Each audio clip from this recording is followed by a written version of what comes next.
வந்து நார்மல் காதியில பார்த்தோம் இல்லையா, அந்த மாதிரி இந்த மாதிரி பின்னாடி பேக் சைடில் இந்த மாதிரி ஸ்டிச் பண்ணியிருப்பாங்க. இதுதான் அப்ளிக் ஒர்க்கு. இதுதான் இதனுடைய ப்ளவுஸ் பார்ட். ப்ளவுஸ் வந்து உங்களுக்கு பிளெயினாக கொடுத்துருப்பாங்க. அந்த பாடி ஃபுல்லாக உங்களுக்கு இந்த மாதிரி ஹேண்ட் பெயிண்டட் கொடுத்துருப்பாங்க. ஸோ இதனுடைய காதி வந்து பார்த்தீங்கன்னா உங்களுக்கு இந்த மாதிரி டிரான்சினஸ் இந்த மாதிரி இருக்கும். ரொம்ப சூப்பர் டூப்பர் அண்ட் ரொம்ப ப்ரொஃபஷனல் வியர்ஸ்லாம் நீங்கள் வந்து வேணும் அப்படின்னு நீங்கள் நினச்சிங்கன்னா, டிஃப்ரெண்ட் டைப்ஸ் ஆஃப் காதி வேணும் அப்படின்னு நீங்கள் நினச்சிங்கன்னா கண்டிப்பாக இதெல்லாம் வந்து நீங்கள் மிஸ் பண்ணாமல் எடுத்துருங்க. அண்ட் இது வந்து பார்த்தீங்கன்னா ப்ரீமியம் குவாலிட்டி 120 கவுண்ட்டுங்க சார். ரொம்ப ரொம்ப சாஃப்ட் டெக்ஸ்சர். உங்களுக்கு இது வந்து கசக்குனீங்க அப்படின்னாலும் இது வந்து ரீகெயின் பண்ணிங்கன்னா இந்த மாதிரி தான் இருக்கும்.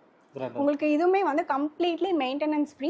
இதில் எல்லாமே கலர்ஸ் பார்த்தீங்கன்னா எல்லாமே பேஸ்டல் கலர்ஸுங்க சார். ரொம்ப ரொம்ப டிஃப்ரெண்ட் பேட்டர்ன். இதில் பார்த்தீங்கன்னா இந்த மாதிரி ஒரே ஒரு டான்ஸிங் டால் மாதிரி கொடுத்துருக்காங்க. ஒரே ஒரு கேர்ள் வந்து டான்ஸ் ஆடுற மாதிரி கொடுத்துருக்காங்க. லைட் பிங்க் கலரில் உங்களுக்கு ஆனியன் பிங்க்னு சொல்லுவோம்ல, அந்த மாதிரி ஆனியன் பிங்க்கில் உங்களுக்கு பார்டர் வந்து இந்த மாதிரி டிஷ்யூ பார்டர்